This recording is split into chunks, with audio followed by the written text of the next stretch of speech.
se range du côté des meilleurs, c'est-à-dire celui qui maîtrise sa pensée et aussi son action est comme un prêtre et un serviteur des dieux attaché au service de celui qui a établi sa demeure en lui. Voilà une citation de Marc Aurèle qui me permet d'introduire mon approche du stoïcisme. J'ai voulu effectivement me plonger dans le stoïcisme parce que c'est une philosophie qui est profondément d'actualité et en vogue aujourd'hui. Si vous allez sur YouTube, et notamment dans tout ce qui touche le développement personnel, vous voyez combien le stoïcisme est déployé et présenté. Alors, je me suis intéressé à ça. Et c'est vrai, ce qui m'intéresse en premier chef, c'est son côté pragmatique, c'est-à-dire que cela peut changer notre vie. Évidemment, je rappelle encore que je ne prends dans cette philosophie ce qui m'aide moi, je ne prends pas tout bien sûr, mais je prends ce qui m'intéresse pour pouvoir m'aider et nous aider à vivre au quotidien. 6 siècles à peu près de stoïcisme, commençant avant notre ère et finissant après notre ère, en plus commençant dans une culture grecque et puis aussi se déployant dans une culture latine. Donc je trouve ça très intéressant.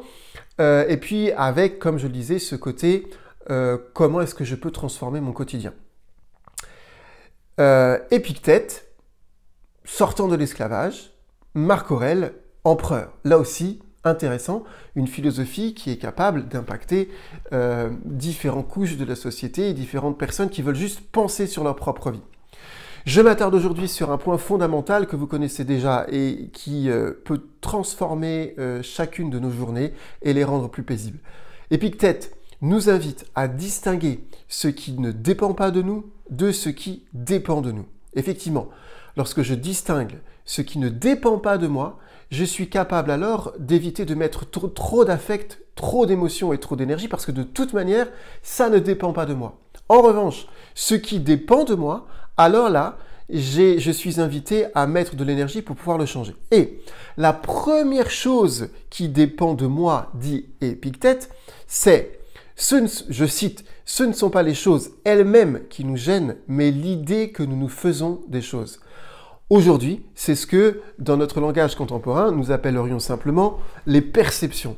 Et oui, la première chose à changer, quand tu discernes quelque chose qui ne dépend pas de toi, la première chose à changer, c'est ta perception que tu en as. Est-ce que ta perception va t'emporter dans une fougue, dans une émotion, dans quelque chose qui va peut-être générer colère et puis un état interne qui peut te faire mal même au ventre et aux intestins?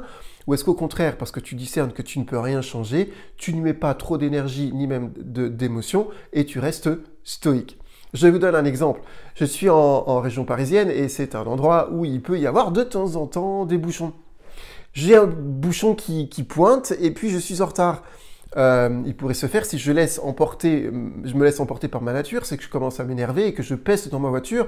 Et en fait, qu'est-ce que ça va changer? En tout cas, rien dans les circonstances. La seule chose que ça va changer, c'est mon état interne. Et ça ne va pas me faire aller plus vite, c'est juste que ça va me ronger de l'intérieur. Donc selon la sagesse des stoïques, eh bien voilà l'important. Distingue ce qui ne dépend pas de toi et ensuite fais attention à la perception que tu en as pour que tu restes juste à la juste place et que tu réalises que tu ne peux pas le changer.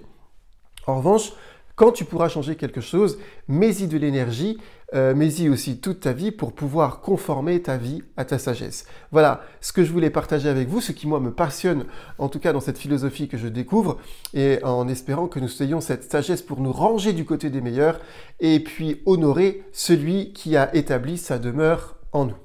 Je me permets de vous inviter de liker, partager, commenter. Si tout cela vous fait du bien, n'hésitez pas. C'est une façon aussi de partager la sagesse de vie pour nous aider chacun à être à notre place dans notre monde et pour aussi embellir le plus possible notre existence et celle des autres.